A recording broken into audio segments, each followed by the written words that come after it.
முக்கியமான விஷயம் சொல்ல மறந்துட்டேன். எங்க அம்மா அப்பா இந்த ஃபங்க்ஷனுக்கு வந்ததுல எனக்கு ரொம்ப ரொம்ப சந்தோஷம்.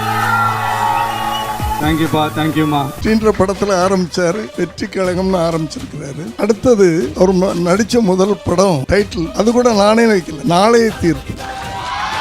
இண்டஸ்ட்ரியில லீடிங்கா இருக்கும்போது அதை விட்டுட்டு அவர் பெரிய சினிமாவுக்கு சினிமா விட்டுட்டு அவர் பாலிடிக்ஸ்ல இறங்குறதுங்கிறது ஐ திங்க் மக்களுக்கு சேவை பண்ணணும்னு நினைக்கிறாரு. And it's a huge thing.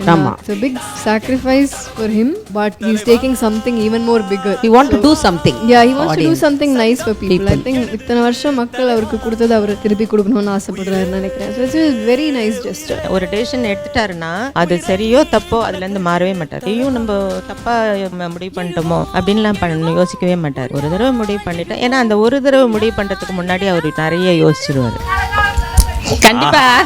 அதனாலதான் அவர் தளபதியா பாத்தீங்களா ஆடியன்ஸ் எவ்வளவு பல்ஸ்ல இருக்கு. லவ் டுடே வந்து தமிழ்ல விஜய் சார் பண்ணார். இந்த படத்தை தெலுங்குல சுஸ்வாகதம்ங்கற பேர்ல பண்ணது யாருன்னா இன்னைக்கு துணை முதல் மந்திரியா இருக்கிற பவன் கல்யாண் சார். சோ இந்த படத்தை ஸ்ட்ரைட்டா பண்ண தளபதி சார் ஃபியூச்சர்ல என்னவா வருவாருங்கறத வந்து நான் வேண்டிக்கிறேன். ஒரு சமுதாயத்துக்காக ஒரு ஸ்டூடெண்ட் போராடக்கூடிய ஒரு கதாபாத்திரம். சும்மா படிச்சோம் போனோம் அப்படின்னு இருக்க கூடாது. ஏன்னா ஒரு பெரிய ஒரு இயக்கமே வந்து இந்த மாணவ பருவத்துல இருந்து உருவான ஒரு இயக்கம் தான் இன்னைக்கு வந்து தமிழ்நாட்டில் இருந்து. அப்படி இந்த மாணவர்களுக்கு வெறும் படிப்பு மட்டும் இல்ல, சமுதாயத்தின் மேலே அக்கறை இருக்கணும் அப்படின்ற ஒரு கதாபாத்திரம் அது. இப்படி நாளைய தீர்ப்பு, இன்றைய நிலைமையை அன்னைக்கே நான் தீர்ப்பா எழுதின படம் தான் இந்த நாளைய.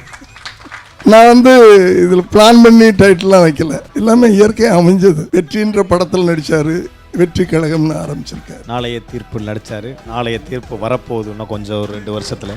நம்ம ட்ரீமை பிள்ளைங்க நிறைவேற்றுறாங்களோ இல்லையோ, பிள்ளைங்க கனவை ஒவ்வொரு தகப்பனும் நிறைவேற்றும்.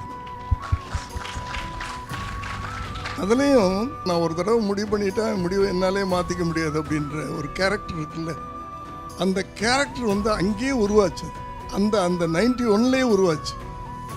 நடிகனாகணும்னு நினைக்கும் போதே உருவான அந்த ஒரு கேரக்டரைசேஷன். இல்லை நீ நடிக்கக்கூடாது அப்படின்னு ஒரு கட்டத்தில் நம்ம கண்டிப்பாக சொல்லும்போது, இல்லை நான் நடிச்சு தான் ஆகணும்னு பிடிவாதமாக நின்னார்ல.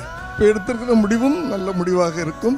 நிச்சயமாக அதில் வெற்றி அடையும். நம்ம இதில் வரணும் அப்படின்னு நினைச்சாரு. நம்ம அதுக்கு ஒரு பிளாட்ஃபார்ம் போட்டு கொடுத்தோம் இல்லையா. அதுக்கப்புறம் ஒரு உழைக்க ஆரம்பிச்சார். புரிஞ்சுக்கிட்டாரு இது ஒரு போட்டியான உலகம், இதில் உழைச்சா கடுமையாக உழைக்கணும் அப்படின்னு கடுமையாக உழைச்சு அவர் வந்து தன்னை உயர்த்திக்கிட்டு இன்னைக்கு இந்த உச்சத்தில்.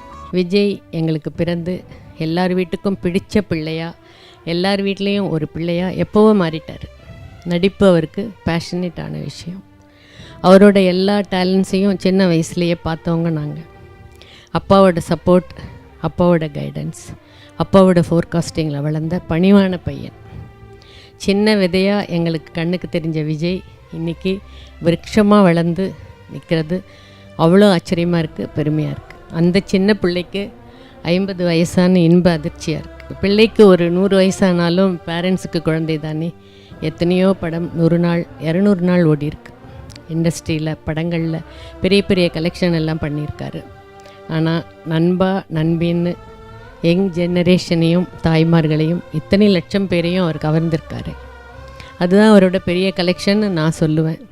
அவருக்கு என் கையால் தோசை பிடிக்கும், அப்பா கையால் ஆசீர்வாதம் அவருக்கு பிடிக்கும், அவரோட குடும்பத்தோட நேரம் செலவழிக்கிறது அவருக்கு பிடிக்கும், ரசிகர்களை மகிழ்ச்சியாக வச்சுக்கிறது அவருக்கு பிடிக்கும், தனிமை பிடிக்கும், 2 மில்லிமீட்டர் அளவு தான் சிரிக்கிறது பிடிக்கும், கம்மியான டெசிபலில் பேசுகிறது பிடிக்கும். அதே மாதிரி விஜய்னா எல்லோருக்கும் பிடிக்கும்.